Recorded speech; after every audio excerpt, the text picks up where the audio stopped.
What is going on, team? Now today I want to share with you one thing each in the world of training, nutrition and kind of recovery and biohacks that is definitely working for me at the moment and is helping me keep in tip-top shape. So let's jump straight in. How's it going, guys? Welcome back to the channel. If you are new here, my name is Galvin, and on this channel we cover all things training, nutrition, biohacking and ancestral living to help you guys work out what you need to do based on your own individual biology to help improve your performance, your health and your physique. Today, on my latest episode of my monthly favourite, which is kind of coming out like once every 10 weeks at the moment, so sorry about that. I'm going to share with you one training, one nutrition and one recovery hack that are helping keep me as optimised as I possibly can be. Okay team, let's get cracking. Let's start with what we've all come to see, and that is my top tip for training this month. Now I've been in Dubai for nearly 4 weeks now, and my lower back, which for most people is made of bone, but for me after a tour of Iraq, a tour of Afghanistan and 2 deadlifting world records, resembles something a little bit closer to, I don't know, powder. Has been a little bit tweaky, frustratingly, for pretty much my whole bloody time here. But I still want to train my posterior chain. That is my hamstrings, my glutes and my lower back. So obviously I just need to be nice and creative with the way in which I do this. Luckily the fitness scene here in Dubai is absolutely flipping amazing. No one seems to have any idea what a budget is, so they just throw money at amazing bits of kit, which is amazing for me and every other kind of consumer in this town. Lots of the gyms have some of the best kit you can get your hands on, including a reverse hyper table. I think I've covered this a little bit on this channel already, but basically a reverse hyper table, it's a table that you kind of throw your body forwards onto so you are at 90 degrees, and it is a way to work your posterior chain, your hamstrings, your glutes and your lower back again without compressing your lower spine, and in fact doing completely the opposite and actually decompressing that lower part of your back. This whole thing came about when legendary powerlifting coach and scariest man alive, Louis Simmons from Westside Barbell, probably the most elite powerlifting gym in the world and scariest place alive, needed a way to keep his athletes strong even when they had lower back problems, which you can imagine at an elite powerlifting gym is probably fairly often.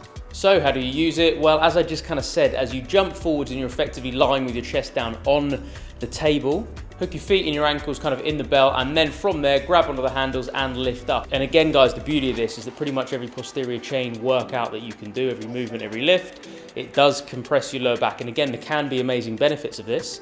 That as another side, as the kind of the other side of the coin. Sometimes when you either have a lower back issue or you just want to take a little bit of the strain and the load off the system, doing this, just decompressing your lower back, is phenomenally kind of rejuvenative, but still allows you to get that amazing kind of glute workout.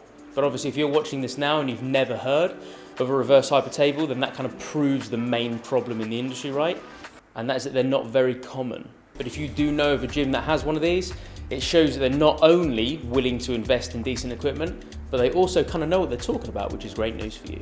Either done dynamically or with a little pause at the top, which I guarantee you is a lot harder than you might think. This is one of the best ways to protect your back from too much kind of chronic overtime compression, and a perfect posterior chain tool to include regularly in your program. Reverse hypers, absolute ledge, done.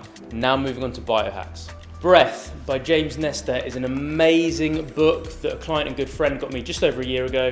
Hi Nikki, hope you're well. And I've only just got around to reading it since I've been here in Dubai, and it is both amazing and absolutely terrifying when you look at the results of long-term mouth breathing. It goes into detail of how both our mouth and jaw can become disfigured over time if we're not nasal breathing properly. How Native Americans used to actually like pinch the mouth closed of their babies because they used to believe in the life force that nasal breathing used to give them, and they basically used to be so unbelievably viscerally aware that mouth breathing was bad for your health. How the nose is designed to heat the air and cleanse it of impurities before it enters the lungs, and how breathing through each nostril can actually change the chemical makeup of your brain. It's crazy, and the evidence is very compelling, but the good news is it is written in a very easy to understand and kind of assimilate way. Nasal breathing across the board seem to be things that, if you nasal breathe properly throughout the day and the night, are going to be incredibly beneficial for your health, regardless of age, gender, ethnicity, anything. Obviously a massive part of this channel is helping people realize that because they're different and wired and kind of built and designed in different ways, they might need different things to optimize their own performance, their health and their physique. It seems this, however, good quality, proper, controlled nasal breathing at the right pace, in the right way, is just going to make every single person on this planet a healthier, happier human. Breath by James Nestor, put it on the list. On to nutrition and something caffeine based for me today. About once every 8 weeks, and I have to be honest, it's been more than 8 weeks since I've done it this time, I cut caffeine out, complete all forms of caffeine for about 7 to 10 days. And I do this in an attempt to reset what's called my adenosine receptors, which are the receptors that kind of caffeine binds to in my brain.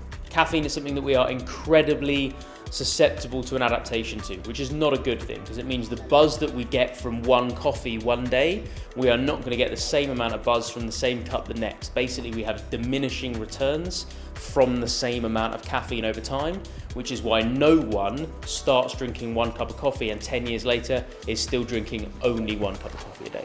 To completely reset your adenosine receptors is going to take longer than 7 to 10 days. I'm not really sure of the research on this and how long it would take, but doing it for between 1 and 2 weeks does go a long way to kind of making a dent in that process. Even just 7 days off this stuff means I can kind of come back and everything feels a little bit clearer, cleaner, and a little bit less jittery.